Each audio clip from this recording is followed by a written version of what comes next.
Yeah, Who? yeah. Oh, There we go. I'm going to take the video out just for bandwidth, and since this is an audio one, that would be good. And then No problem. I I asked Matt if we could try to keep this to an hour, because my kids are going to show up in an hour and a half, and then you won't get no interview after that. Okay, sure. Oh, sorry, I woke up late then. No, no, I totally, no, you're fine, you're fine. Ah, you finally had to sleep in. Okay. See, I've been waking up at 7 like every morning for whatever reason. So I usually do, but I sort of woke up. I was like, oh, I've got 90 minutes. So then I went back to sleep. It's like, oh, I've got 2 minutes. It happens like that. Yeah. It happens Okay. like that. Well, I guess we'll just jump on right into it if you want to. Sure. You got your year, Luke? I know the year. Yeah. In the year 1996, I guess Andy McDowell made another film. No, she didn't. She's only in that one film. Yeah.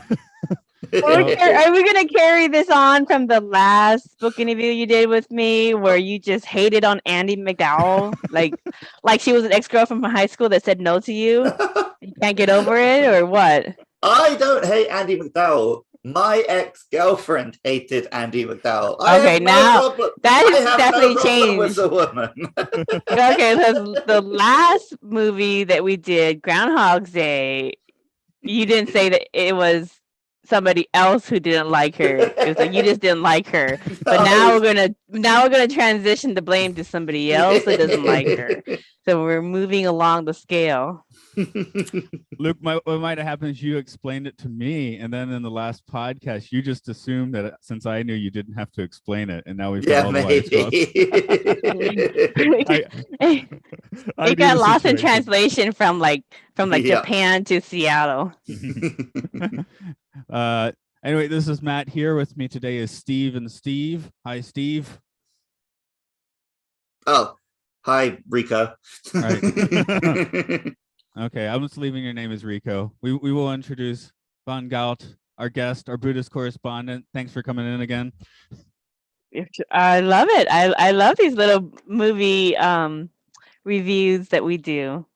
And today, thank you for having me. Of course, we've got Multiplicity today, and Luke's up now. Luke's on. Okay, I'm the only one. I'm just going to stare at myself then. I think Luke's computer finally died. Yeah, well, it is literally, as you know, held together with some clamps. Okay, I'll just be in my own little world here today. Then that's fine. I think, yeah, Multiplicity. This was the first time I actually watched it, and I couldn't figure out why. I was like, it seems like I would have seen this back in the day. And I noticed that the release date was July 17th, 1996, which would have been the Atlanta Olympics. So we weren't going out to the movies. And I think that's also the month I had a trip to Europe. So I just simply was not in a movie theater this particular month and missed this one until now. So I didn't realize like it was basically like a weird sequel to Groundhog's Day till the credits started rolling. Yeah. I liked it. I've always liked it, and watching it again, I remember why I still like it. Luke, how many views have you had on this one? I had heard the name Multiplicity. That was my full interaction with this film until I watched it last night. Okay. Yeah, pretty much here. Like I said, it is that time I would have seen it in the theater, but it was a real busy month. So I guess for Luke and myself, we'll do the first impressions. And my impressions is it's kind of a movie of a different time. And that's not to say necessarily it's dated, but it really, like on the whole cloning aspect, it really hyper focuses on a few things and then like completely ignores other ramifications, which is mildly amusing as well. But yeah, that was my first take. Yeah, it felt like extremely 90s. It's one of those films like Michael Keaton was carrying this film on his back real hard because all the good scenes of this film are just Michael Keaton interacting with Michael Keaton. But Michael Keaton's great, so the film works. Yeah. The impetus for me to really get into this one was, well, of course, I've been talking to Vaughn about the next movie I do, but our other off, I guess Andrew was like, oh, that's a movie where Michael Keaton sticks a pizza in his wallet. I'm like, oh, I have to watch that. Yeah, I remember that when we got to that scene, I was like, wait, for some reason, Matt's told me repeatedly about Michael Keaton putting a pizza in his wallet. So I guess it's from this. Yeah, that was what I was most excited about watching this movie. I was like, there goes the pizza, yay. Yep. Because it makes sense. You know, you got a nice piece of pizza, you put in your wallet, right? You save it for later. Yeah. No, you just eat it right there. You eat it when it's fresh.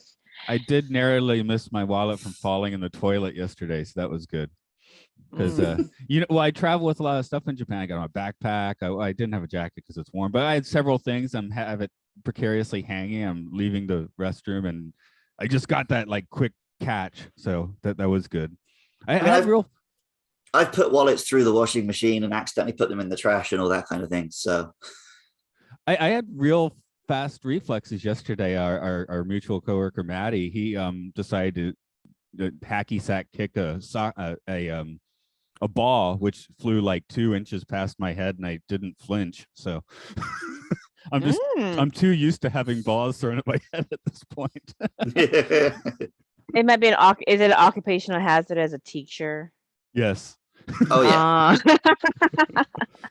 So we have very soft balls for that purpose, but it's gotten to the point, I think Luke can say this as well, where you're studying in class and the kid throws at your head and you just do like this insane fast catch, or you just like slightly duck out of the way and the kids are like, wow, because you look like a ninja or something. It's great. Sometimes it's that, or sometimes I deliberately show as little reaction as possible so they think I'm really tough. Right. Okay, so Matt, you dodge, and Luke, you just take it. Like, just hit really good. I just took it like a man. Yeah. So Von, did you see this in the theater back in the day, or was this like a well-worn VHS? I noticed it was actually one of the first DVD releases back in '98 as well. But well, I mean, I was still a kid, so I watched it on I think I watched it on TV. But yeah, I did not watch it in a theater, and I thought it was really funny. But now watching it as an adult, I can relate more because some of these, struggles that he and his wife Lauren have, I totally can understand, because obviously as a mom and a working mom and a parent, all that kind of stuff, trying to balance the work-life balance and your relationships, I completely understand the struggles that he has, and why he chose to do what he did. So I can relate more than when I was a kid watching it, because when I was a kid watching Multiplicity, it was just funny. But now I get more of the symbolism. But I want to really get into the genetic aspect of the clones, because I think it was really funny how they pick certain personas. Yeah, that's definitely something we're going to talk about. But actually, before you go too deep, I feel like this is one where people might be stumbling in having not just watched it. So, Luke, did you wake up too late for that summary? I've got a summary. It's not very detailed, but it'll give you the gist. Okay, I feel like it's just like this is a useful reminder for people, sort of summary. So, hit it. Doug Kinney is a working man with a family and no time. He bumps into geneticist Dr. Leeds, who gives him the solution: a clone. The clone takes over work so Doug can enjoy life. But slowly they wizards apprentice themselves with another clone and another. Doug's life falls apart until he realizes he didn't need more time. He just needed to appreciate the time he had. And the clones drive off into the sunset to open a pizza shop. Right. It almost sounded like you made a joke at the end, but you didn't. And that's what happened in the movie. Yep. We usually go a little bit through the actors, and yeah, it is mostly the Michael Keaton show. But Luke, what was my first response to the actors in this movie? I feel like you can guess this. No. I was like, Q's here. Oh God, yeah. Yeah. I didn't catch him in the opening credits for whatever reason. So when he walked on screen, I was like, ah! Yeah, I feel like I don't see John Delancey outside of many things other than Star Trek. So yeah, like, same. I don't know if I've ever seen him in anything else than Star. I mean, I'm sure I have. Yeah, he should be. He's a good actor, but But yeah, he's a bit player. Eugene Levy, also. I don't know if you know Eugene Levy so well. Well, he's done. Yeah, well, he did like American Pie and stuff, so I know him from a bit later. Yeah, because I keep ranting on about SCTV, and you're like, what is this thing? So that's pretty much what SCTV is, though. You get it or you don't. I guess I will briefly say on the actors, this is not a film with great child actors. That's why they shove them out the door within 5 minutes. Yeah, there wasn't very many children in the picture. It was mostly Michael Keaton and a couple of scenes with his wife. Yeah, I was like, I see. I'm lucky in that my daughter was more mature than me by age 5. So I don't remember having to deal with that sort of situations with the kids. Well, I have kids going nuts at work, but I didn't quite have that going on in the house. And at work, it's a little different, right? It's just like I'm dealing with this. Where at home, it's like, this is my life, which I guess is the whole thing about multiplicity. Yeah, I mean, the whole premise of Multiplicity is that Doug, he's a working dad. He works in the construction trade, and he basically just struggles with work-life balance, and wanting to kind of check out and balance his relationships, and so he really has a hard time creating boundaries and saying no. Like if you watch the movie and count how many times he agrees to everything, it's a lot. And no wonder he's overwhelmed and exhausted. He never says no. Yeah, there is a certain need to use that word here and again. One thing I like, this is I guess the thing I've noticed in Japan is if people say they can do something, they usually can, and if they don't, then they won't. Although there is the slippery slope of I don't know if that's possible, or let me think about it means no. Well, no, that's just that's how they say no. Yeah, no one actually says no.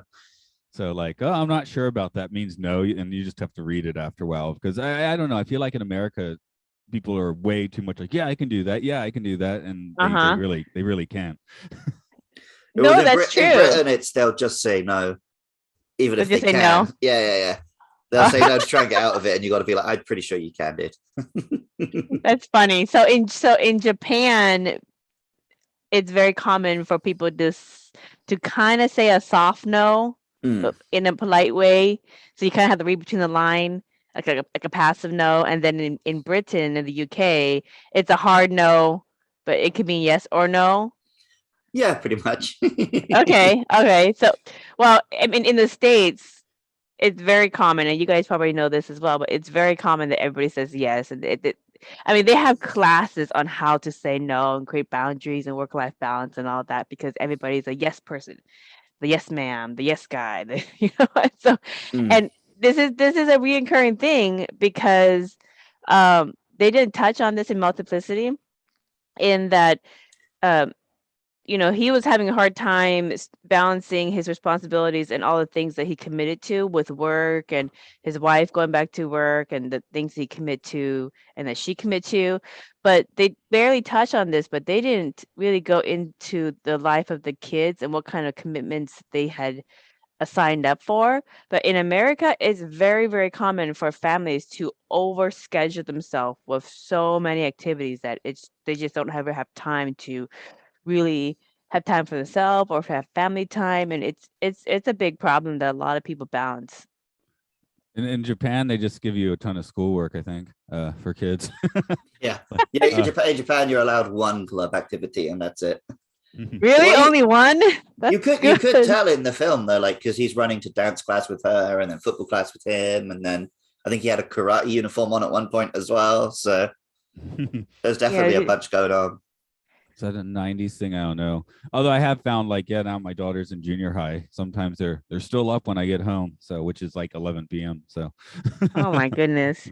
Yeah, that's a hard one too, because you don't want to deprive the children of their extracurricular activities. At the same time, whatever activities they take, you're signed up for too. So if you're working, if you are obviously taking care of the house, like doing the chores, etc., those errands, household chores, And then the kids, whatever activities they have, you got to pick them up, you got to get their stuff. Oh, and don't forget schoolwork. And school is also another activity because the parents are involved now in terms of getting all of the stuff that they need for school. So you start adding up all the activities, and very quickly you run out of time and energy. So I think people just need to simplify. I mean, what does the Buddha say? They always say, keep it simple, simplify, simplify. Stay Right. Which neutral. this movie is about like maximum complication, basically. How more is more complicated in this case, I guess is the point, as opposed to more makes things easier. Yeah, the geneticist I thought was very fascinating in that unlike the different clones that Michael Keaton had, because each one of them, fulfill a certain persona to meet the activity that they're tasked to do. So, clone number 1 was the manly work-related guy that did just the construction career. And then clone number 2 was the one that was more effeminate and did the household chores. And clone number 3 was kind of an accident, sort of. Clone number 2 went in and cloned himself. So you got a clone from the copy. And so it came out a little bit, I don't know if the correct word is, it had a little bit of special needs because not everything was there. So, so I thought that was very interesting. But the geneticist, when you were looking at his clones, they all seemed kind of the same. They weren't as different as the clones that Doug had. He might be a more centered person. The idea that, well, Luke and I have talked about, you put on masks in different situations, which maybe Michael Keaton or Doug, I should say, does like a lot of that. Whereas the geneticist may like basically appear to pretty much interact with everyone the same way. But I hadn't really noticed it was a thing that was happening until you got 3 in the picture. Same here. I was like, which one's the clone? Like before. I was just like, well, he's at work, so I guess he's just acting like that because he's at work. But then once you saw the 3 of them interacting, you could tell their personalities were drifting apart. Yeah, I kind of like that because I was like, well, I really can't tell them apart at first, but then I later on it was very clear, which I guess that's a good acting choice because he's supposed to, when he wakes up, the first clone, he's supposed to, like the whole conceit is like he thinks he's the real one, right? At first. I was actually surprised that they went right ahead and was like, nope, look, you got 2 on your ear, you're definitely the clone. And they didn't actually leave it more vague as like, ooh, which one's the clone? Which one's real? Who knows? Well, that wasn't really a thing. They had cameras and stuff on the procedure, right? So no, but like in the comic book Invincible, there's a pair of villains who are clones of each other, but every time they make a new clone, they deliberately don't let themselves know which one was the clone. So they can both live thinking they're the original. Right. But yeah, they very much don't do that here. Well, there was that Arnold Schwarzenegger movie where he had a clone. Oh, yeah, and the clone didn't know that he was a clone until they showed him that you have to look underneath your eyelid, and that's your identifier as a clone is underneath your eyelids. And that's how he found out that he was the clone. Otherwise, he thought he was the real thing. But they didn't have any of those kind of markers on these clones in Multiplicity, so that the audience can keep track and follow the storyline. I like that they made him so different from one another. And it's like where you're saying this is pretty much the Michael Keaton show, but I guess Michael Keaton really is someone that you can just throw an entire movie on because he's done it several times now, I guess. Yep. Birdman is pretty much that, if I remember correctly. Here you're getting to see him in all the different Michael Keaton roles I'm familiar with. You get like a little version of that in this. So there are scenes where he's playing like, Spider-Man Homecoming, tough guy, Vulture, Michael Keaton. And then there's scenes where he's camping it up as like Beetlejuice, Michael Keaton. And Mr. Mom. Yeah.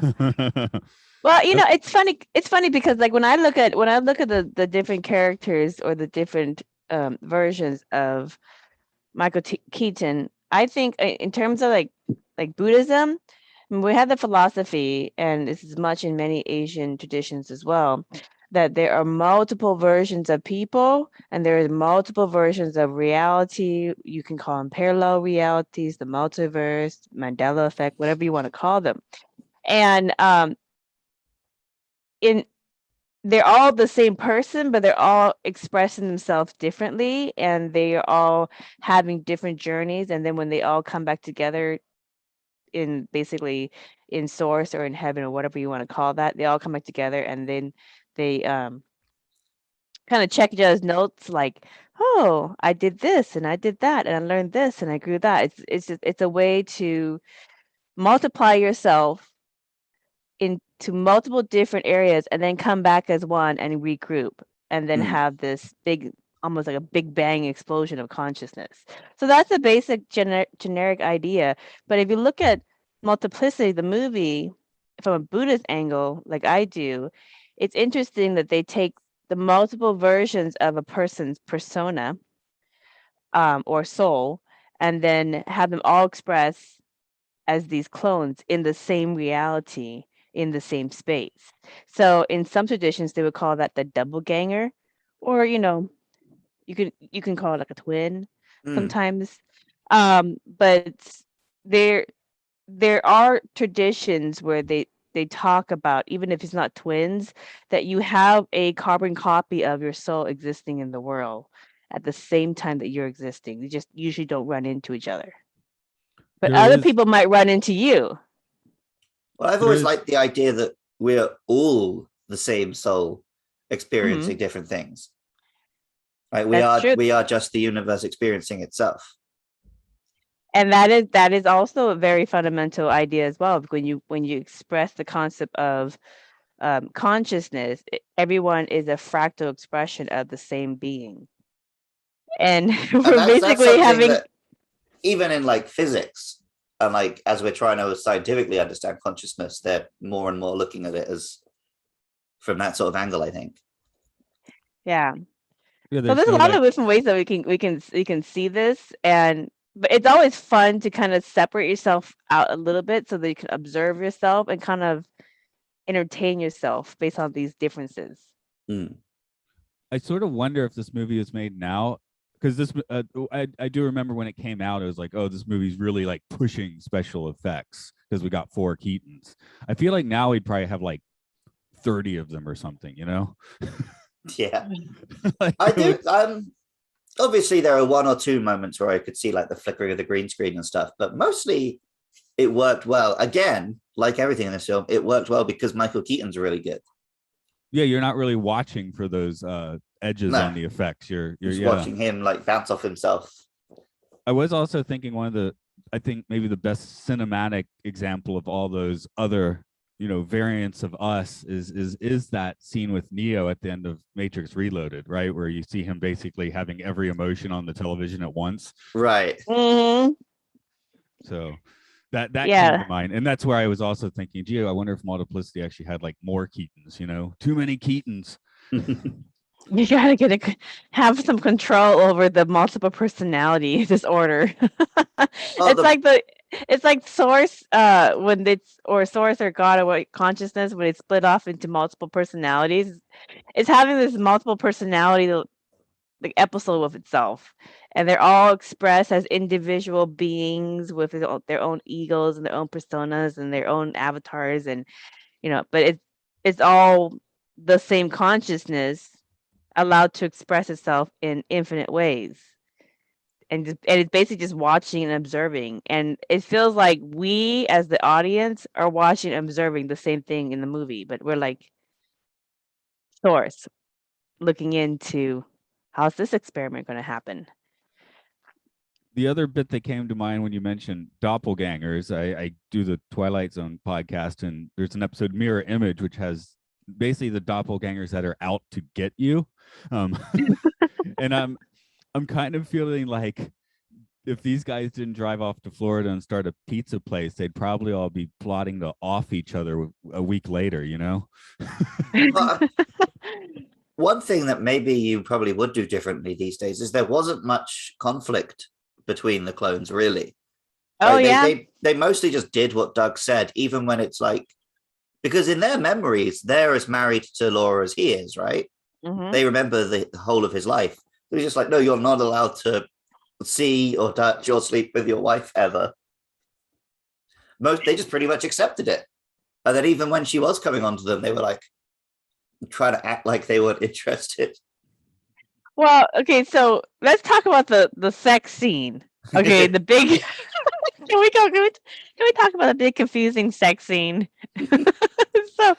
so, because half the movie is Doug going off sailing, and he's going off playing golf, and he's doing all the fun things that he wants to do that he can't do because of all the commitments that he's engaged in with work and with his children's activities, and then trying to balance the house chores and responsibilities since his wife went back into the real estate career. And so he has all these clones doing all the heavy lifting as he goes and does all the fun stuff. But then what you find out very quickly is that, and what he finds out is that he's missing out on his life because the clones are living his life and they're having those sacred moments with, you know, people in their life. They're having those moments and those aha moments in the job or with the kids or, you know, with the wife. And I mean, the list goes on, but he's basically missing out because he's checked out completely. So, what did you guys think about all those times when he was basically lollygagging around? For me, I find I'm actually at my most productive when I don't have much time, when I have too many things to do. Because when I have tons of time, nothing gets done, right? Because you know I got all day. But like today, I'm pretty busy. I'm getting this podcast in. I got a few things done before the podcast. You know, I'll be working on music on the train. I'm actually going to be quite productive today, but I'm also pretty busy. So There's an element of he felt like he needed this time, but it's not like he had something specific he wanted to do with the time. He just felt trapped by life, but you know, that's life. Yeah. There's the line, which I think 3 says, which was like, because Doug says, oh, you know, I wanted to spend quality time with my family, but it's been low quality time. And at the end, he says, well, it was all quality time. I could agree with that. Yeah, because the highs and the lows and the sideways times, they're all quality because they're all parts of his life. I mean, life is not just, you know, high all the time in the clouds.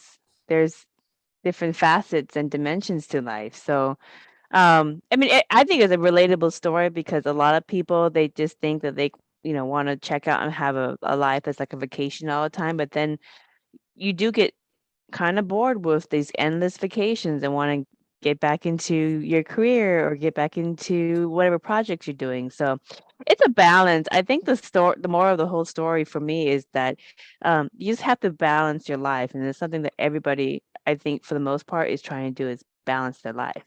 But can we get to the sex part, please? All right, yeah. Yeah, sure. Well, what was weird about that is what was happening was pretty ridiculous, but it kept playing like the music would be like the here's something sweet and romantic happening music. Like, is something sweet and romantic happening here, or is something a little bit gross and not quite okay happening here? This woman is not having sex with who she thinks she is. Okay, Right. so this would be funny. Okay, so let me give the everybody a general overview of the sex part. This the funniest part of the whole thing. So number 2, the effeminate house chore guy, is tasked to basically play Doug day and night because he's going off sailing on a day-night trip. So he's gonna go play hooky. So that night, his wife, Laura, seduces him. And so they end up having sex. So number 2, the house chores guy has sex with Laura. She goes downstairs after to get crackers and chocolate, and she runs into clone number 1, who is the manly work guy. And he goes into the kitchen just to go and get cereal because they ran out of cereal. So what happens? Laura seduces him too. And then they end up having sex. And then he goes off. And number 3, this is the special needs clone that was a copy of the copy. He goes and he's outside and he's drenched in the rain. And Laura sees that and brings him inside to dry him off. And then she seduces him. So she hits all 3 clones. And all 3 of them are going, oh boy, what did we do? How did this happen? Oh my God. So let me ask you guys this. If you were Laura, wouldn't you think there's something weird going on with your spouse? Because they are all kind of different from each other and they're all changing different outfits every single time in that night. I guess so, but on the other hand, like, you'd never guess that this was going on, right? I would just assume that off screen she's a stoner. I don't know. I mean, if my husband, if I see him wearing one thing and then literally 10 minutes later or 5 minutes later, he's wearing a completely different outfit, I would usually question, how did you change your outfit so quickly? And then it happens again. It's like, how did you end up out there and why is your outfit changed? And the personality is so different that, I mean, I'm usually really observant and I notice those subtle cues and differences in people and in things. As a Buddhist, and as you work on raising your consciousness, you are noticing differences in reality from one version of reality to another. And you're also noticing differences in people from one version of people to another to see if you have raised your consciousness and you are switching between different versions of reality. So getting a little metaphysical, but at the very base level, you should be able to notice those nuances that are pretty obvious, especially in this movie. But it completely bypassed her and she didn't even catch any of that. And so I'm thinking, what's wrong with this picture? How can you not notice the difference? Yeah, I can see that. I dated a girl. I dated a twin in high school. Actually, I started dating her right about the time this movie came out because it was that aforementioned Europe trip. But yeah, so like before I was dating her, I usually couldn't tell her and her twin apart. When we were dating, they looked and seemed quite different from each other. And then, we dated for a while, broke up, whatever, and I saw them again later, and they looked the same again. So it was kind of weird. Like while I was dating her, I could tell the difference really easily, but not otherwise. I will say, though, it is a little disappointing. And this is something I think a lot of movies in the 90s did, that he basically gets away with it scot-free by the end. There's never a scene where she actually finds out about the other clones or anything. And I would have liked to have had that scene where she suddenly walks in and there's 4 Michael Keatons. Yeah, now he has to explain himself, which didn't happen. The closest thing that we got was at the very, very end when the 3 clones drive off to Florida. They're at a stop sign and Laura is there with the kids in the car and they look over and they see the 3 clones. And she just has this dumbfounded face. That's it. Yeah, and then they play it as a little gag. She doesn't actually like find out. Yeah. So even let's say you speculate and she goes home and she's talking to her husband and she said, I just drove by this car and I looked over and it was you, 3 versions of you in the car. And I don't know, am I going crazy? Did it really happen? I mean, I would have that kind of dumbfounded conversation where I'm kind of mystified and miffed about what just happened. And maybe he will come clean, maybe he won't come clean. I mean, after the rest of the film, I would imagine he's not going to come clean. Yeah, right. He doesn't seem the type. And she's not going to question it any further either. She doesn't seem the type to question very much. Well, Andie MacDowell's character in this, apart from 1 or 2 scenes, does not have a lot of agency. Like there's a bit really early in the film where like he basically gives her permission to go back to her job, and she's like, "Yay, thanks," and high fives him. Yeah. Like What's she's up with that? Is that realistic, Luke? Matt, is that really realistic that the wives just kind of, oh yeah, hey, go along, no Maybe question it was anything? when this film, well, when the people who wrote this film were that age. But yeah, I don't think you'd get away with that sort of dynamic Well, these days. yeah. Well, I mean, once she started working, she definitely had a hard line that she was not going to quit her job. She was enjoying it, and that he's just going to have to figure it out. Yeah, she got a bit of backbone back at that point. Yeah. Yeah, I think maybe they just stretched out that particular thread like a little too far. Because when I thought it was reasonable when she's like, "I'm thinking of going back to work," and they talk about it. I mean, that seems normal. But then later, when he's like, "Oh, I think you should quit it," actually, that seemed a little weird. Yeah. But all of a sudden hit a hard line. Well, I mean, it's like many couples, and I know for myself, with my husband and I, we, before we have make decisions on career paths and taking jobs and adding on, different responsibilities, we have a discussion about it. And like a healthy relationship, we'll have a discussion. Well, how would we manage this? Do we have the resources and the time and energy to add this to the picture, et cetera, et cetera? And so that's a normal conversation that many healthy couples will have before they make a decision, or before one person makes a decision that impacts everybody else.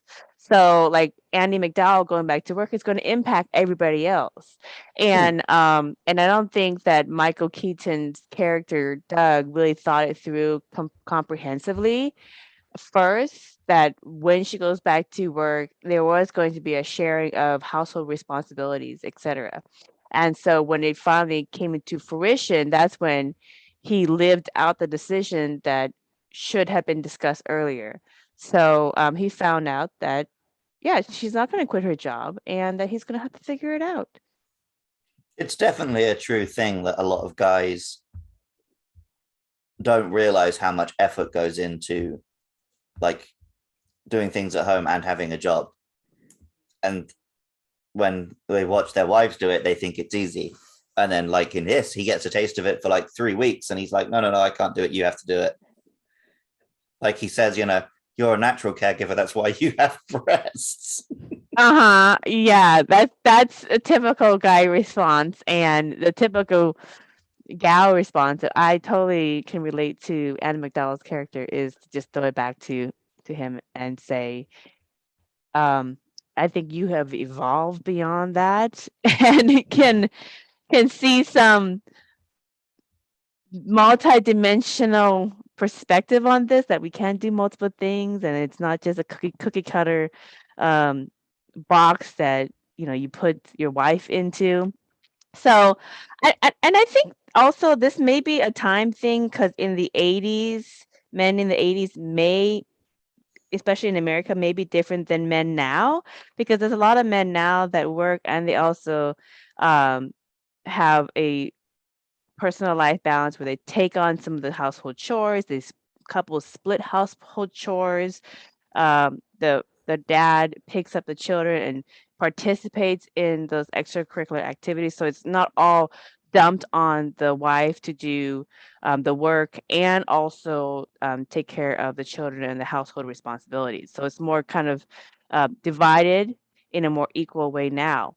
Whereas when you compare those dimensions now to Michael Keaton's time, in the way that they depict nuclear relationships back in the 80s, it was more polarizing, where the guys had their roles, just work and that's it.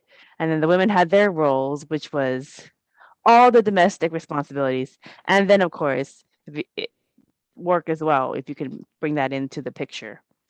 Well, yeah, in So this film, to have the character who can do the household chores, Michael Keaton played him as like incredibly camp. Like the whole joke was, here is a man who does woman things. Haha, isn't that funny? Well, that was what I was saying with Mr. Mom. That was a movie he made in the 80s, which was totally like basically he was reprising that role in this movie. Because he'd already done it. It was a pretty popular comedy in the mid 80s, but is pretty well, I think, completely forgotten at this point. Sorry if there's giant Mr. Mom fans out there, but one thing, you mentioned the nuclear family. I'm like, I guess to a certain extent that could be a mistake. I live in sort of a generational house, so there's always like a little bit of like we can all pick up the slack for each other a little bit more, when there's a lot of those extracurricular activities, because my in-laws are here or at the the farmhouse that's pretty close. My wife's sister lives right up the road, and everyone kind of like supports each other a little more in a way that we'd be going nuts if we were just two parents and a kid, right? Well, you're in Japan, aren't you, Matthew? Right. So is it a culture thing? Because in America, it's very common that pretty much everybody's on their on their own. If they happen to have family close by, a family that is able to kind of help pick up the slack with the children, that's not a very common, but it is a blessing. Well, I dated a girl from the Philippines, and she was saying like her mum had told her not to date Western guys because we all leave home and we live on our own and we're not family oriented in the way their culture is. And yeah, me and Matt do live in Japan, and it's definitely way more of a thing here. The reason Japan, like when people hear about them, they think they're really seedy. But Japan has the love hotels where couples go to spend like a night or even just spend an hour. But it's because everyone lives in a house with like them, their kids, their parents, their grandparents, all in one big like multi-generational house. So if you want to spend time with your wife or partner or whatever, you've got to go and stay in a hotel for a night. Yeah, see, that's a lot different, because here in the United States, it's very, very common for very much like the multiplicity movie, that your family lives in their own house. Let's say you may have a mother-in-law suite or a section in the home, and she lives with you, and you're caretaking your elderly parents, and that happens as people progress to that point in their life as well. But more common during the primetime years, it's the spouse and the kids, and they live in the home, and they're basically left to try to take care of themselves. They don't really get a lot of support. Support comes in the form of daycares, maybe like a nanny or a childcare service that you guys may use to kind of help babysitting. Those are the kind of supports that you get, which typically in other cultures that are more inclusive of family, in part of your life every day, they're the ones picking up the slack and giving you that kind of support. So it's very different. But the thing is that we don't have to go to a love hotel because we already live in our own place. Right. Yeah. But now we do date night. So Whereas yeah, I lived basically on my own since I was 19. It's pretty unheard of, I think, in Japan. Yeah, I've got a pretty wide contrast because I grew up. I'm an only child. I grew up in Atlanta, so the closest extended family was like Delaware, quite far away. That's like a 15-hour drive, right? And yeah, and my cousins are like the 10 years older than me or more, and then the next generation is like 10 years younger. So there's like no one my age in my family. So I grew up like in a pretty isolated, like a 3-person family, and now I'm in this like much bigger tight knit one. So I kind of got the extremes on both ends of that. Which one do you prefer, Matthew? Since you've had a taste of both cultures, which one do you prefer better? What's much more pleasant for you? Well, like I prefer the current situation, but when I was 15, I probably preferred that situation, right? No, yeah, that's true. Like I'm such a different person now than I was then. Like maybe that was the situation that fit me at the time, whereas this is more the situation that fits me at this time. So well, okay, how about this one? Could you imagine like you and your wife raising Hannah without the support network of the family? No, not really. Yeah. I mean, there's also the language gap in my case because Well, yeah. I can't really take care of all the nitty gritty stuff, especially when it comes to paperwork. Okay, here's another dimension to add in there.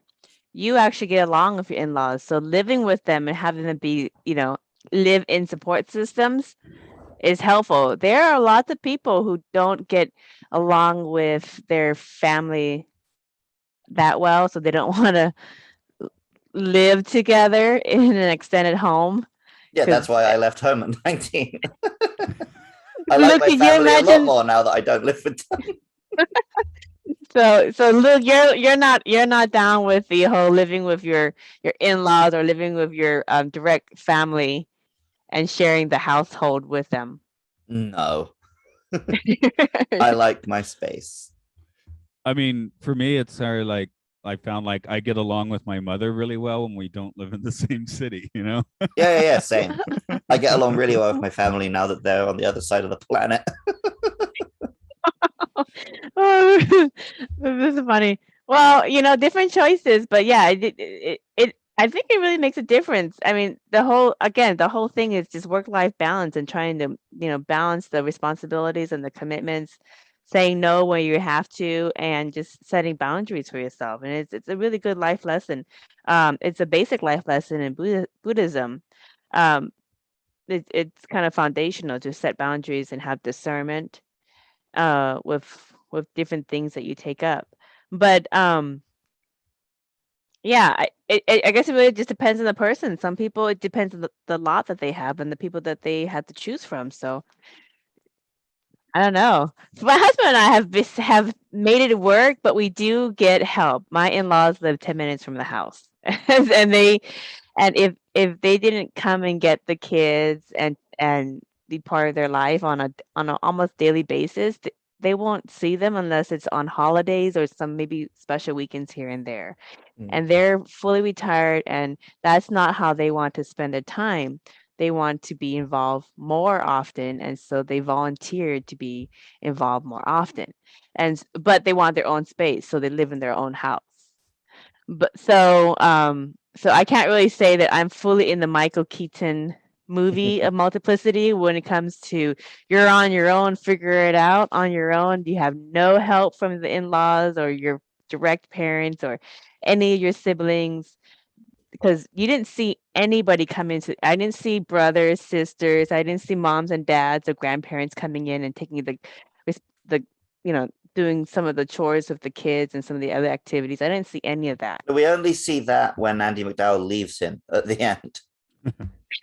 We see her dad briefly, but yeah, Right. for the most part, we don't get to see any of that. One thing that does happen in Japan a lot is just for that space, you'll see couples build a house like next to one of their parents' house. So it's pretty common that they'll keep their space. But like I said, for me, one of the things that helps is we all live in the same house, but there's the farmhouse. So usually my in-laws are like out, like in the summer especially, they're off to the farmhouse by like 6:30 in the morning. Yeah, that's a good thing too. Well, the thing that kind of wraps up the whole movie that I thought was really fun way that they wrapped it up, because they could have carried this on for like a 3-hour movie if they wanted to, because there's so many different avenues they could have taken these characters and everything else. But basically, work version clone number 1, he gets sick and basically gets fired from his job because he fails the house inspection and gets into a fight with Laura. And Doug gets all 3 clones together to build out their existing house, and that's kind of the way in which he apologized to her for the disagreements that the clone had with her. And so that kind of leads off that they're happy and in their happy home, and the 3 dudes move on to Florida to go build out their life in their 3 guys from nowhere pizzeria. So I like the way they closed out. yeah, I mean that's fun, but I on one end it is like it's like I feel like he's shirking on his responsibility of his own clones. Just like, wow, this is too troublesome. Get out of here. I mean, they kind of want to get out of there too, I guess, in the end. So it's fine. But yeah, like Luke you said earlier, he never really has to he never has any real comeuppance for this genetic blasphemy he's committed. Yeah, he never has challenges. The clones don't fight over each other. Nobody's really fighting with him to take over their life, because they all technically have his personality and his memories and his experiences. So they're really tied to his life, and nobody's fighting for it. The clones. So there was really no battle. Yeah, well, you brought up the Schwarzenegger one, The Sixth Day. In that Yeah. film, that's entirely what it is. Like, he's trying to take his life back from the clone or whatever. Whereas, yeah, in this one, they don't seem to have much desire for right at the start. It seems like the first clone does want to, like, what, you mean I don't get to live in the house? I don't get to spend time with Laura? But pretty quickly they sort of drop that. I guess because they didn't want to make that kind of film with that kind of drama. They were trying to make something a bit more fun and light. No, I imagine when writing this movie, there was many times where it's like, oh, this is getting a little dark here, Well, yeah, maybe there was, like, a lot of the times you hear, like, oh, the first draft of the movie, it ends with Michael Keaton's clone beating him to death with his bare hands or something. And it's like, yeah. The studio's like, no, that's not the film we're going to make, dude. We're making a comedy.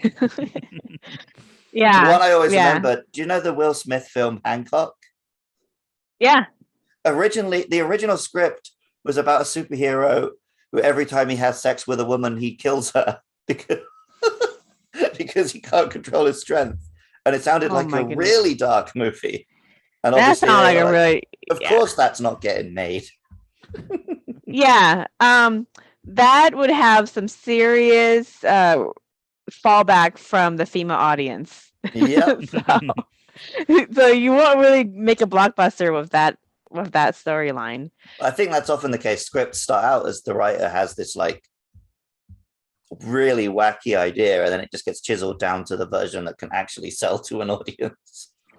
Oh, I mean, it goes to the same question of how real do you want to make this storyline? Because if it gets too real, the audience is going to be turned off. They kind of people like to go to escapism.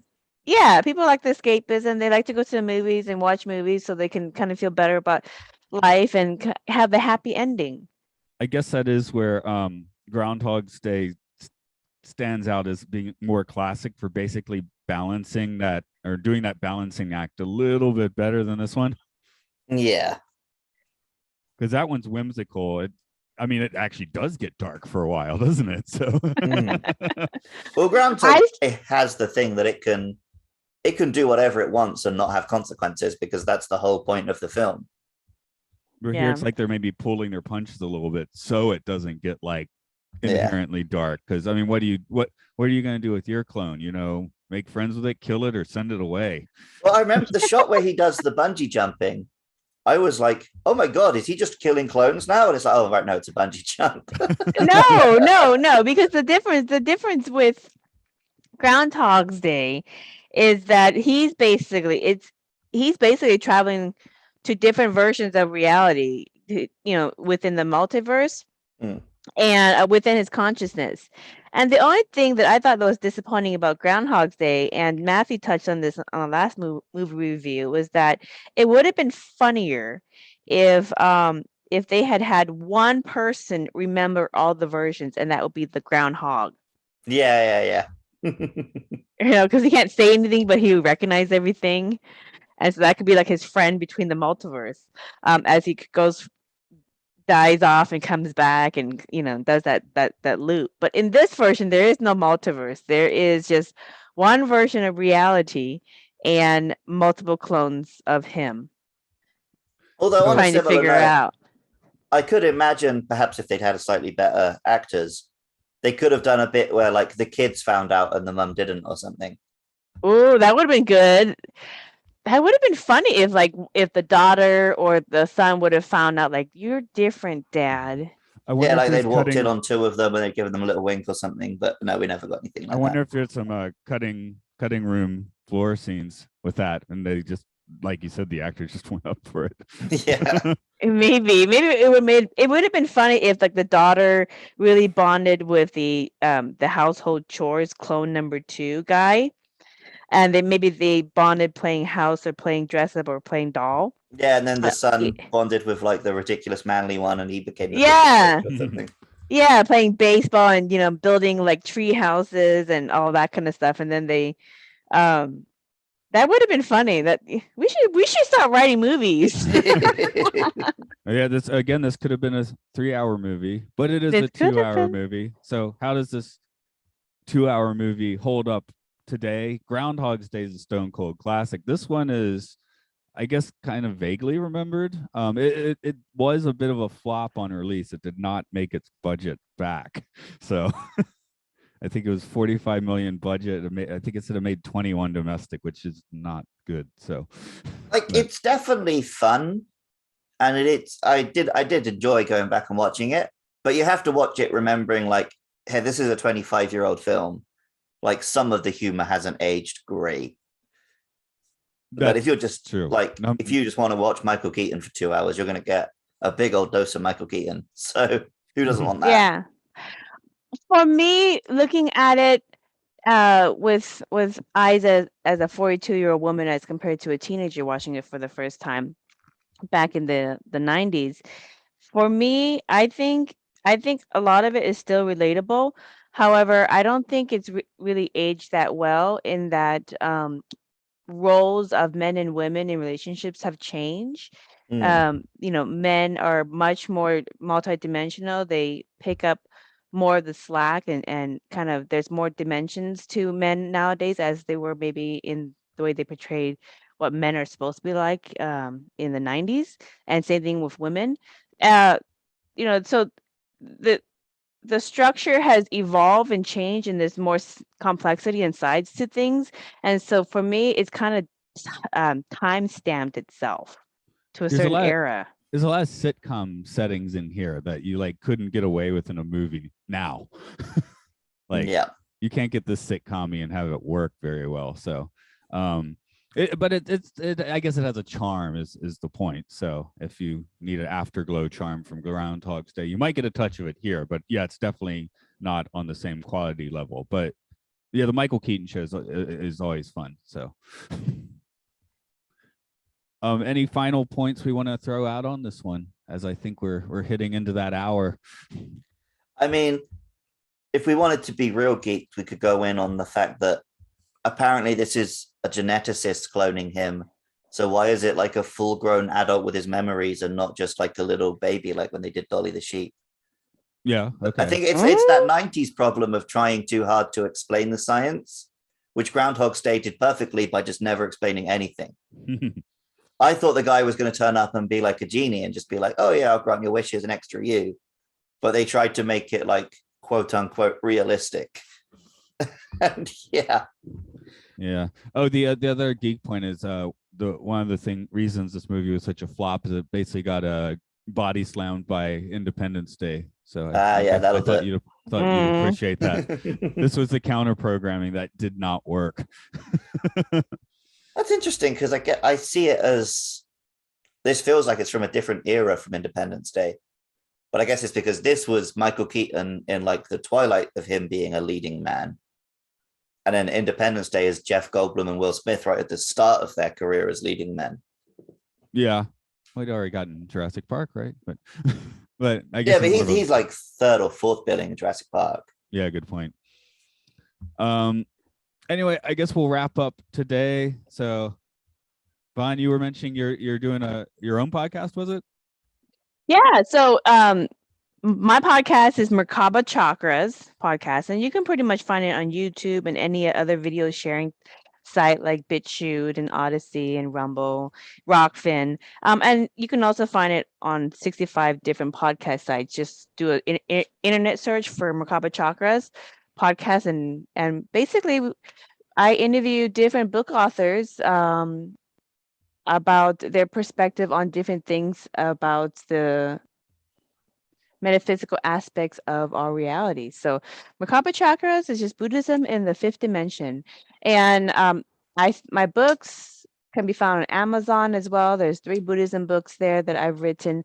And I just started working on the final book of the Buddhist Mandalas Trinity series, which closes out this whole experience of physicality from a Buddhist perspective. So I'm hoping by the end of the year they'll finally be done, but I just cracked it back open and started writing. So we will see what happens. I can make lots of music, but I still cannot wrap my head around the idea of cranking out a book. So I'm great at finishing first drafts of books and then refusing to ever look at them again. Luke, what do we do? If you've enjoyed this podcast, you can find it on Twitter at MLSFS Pod. We're also on Facebook, YouTube, Spotify, Apple Podcasts, all of that. If you want to help support the show and keep it online, you can go to patreon.com/podcastio podcastius. And while you're there, you'll find links to all the other shows that me and Matt create. So even if you don't want to throw us any money, that's a good place to go and find us. You've got Matt's Twilight Zone podcast, Time Enough podcast. You've got his weird experimental films podcast, Oral Hygiene. You got me doing the video game stuff with the Pokemon podcast, Luke Loves Pokemon, the Monster Hunter podcast, Monster Mash, and the newest podcast on our network, Game Show, a game show about games. All right. There's a lot of podcasting going on there, guys. Yeah. I just wake up in the morning, roll over, and start talking to someone. It's groovy. Okay, as always, thanks for coming in and having a chat with us about a fun film. Well, we've had a few not fun films too, but this is a fun film. So Go see it. Go see it. All right, well, I'll see you around. okay. Hey, yo, and I'll see you around. Oh, no, I guess I'll see you around. Bye-bye. There we go. All right. I guess we'll wrap it up since your kids will be showing. Yeah, they'll be coming. Yeah, they'll be too knocking long. on the door. They'll be knocking on the door. I put out the video. Yeah, they'll be knocking on the door anytime now. I just got a text message that they're leaving, so I'm like, oh, we're gonna finish in the nick of time. Good But timing. yeah, but let me show you the book cover. Let me share my screen for you guys. Share my screen. Host disable participation screen sharing. Oh wow. I might not know how to do that quickly. Sorry. It's Go after okay. the button, I think. Oh, never mind. Remove, rename. Yeah, I guess I'm not going to find that at the moment. Sorry. It's okay. Well, then you won't see the book cover. I just got the book cover for Buddhist Mandalas 3. It's digital only. Right now it is. It's on my Okay. computer. Yeah, it doesn't seem like I can do it from this screen, unfortunately. So It's okay. I'll be surprised. we'll see it before too long. Oh yeah, definitely. Well, thanks for having me, guys. It's been a pleasure. I always love doing these with you. Thank you. And Yeah, thanks for joining us. Luke, before I end the meeting, am I zooming you again, or am I showing up? No, you should show up because everyone's got like a draft of the plan finished. So we'll go through everyone's together. Okay. See you all later. Bye. Bye. Peace.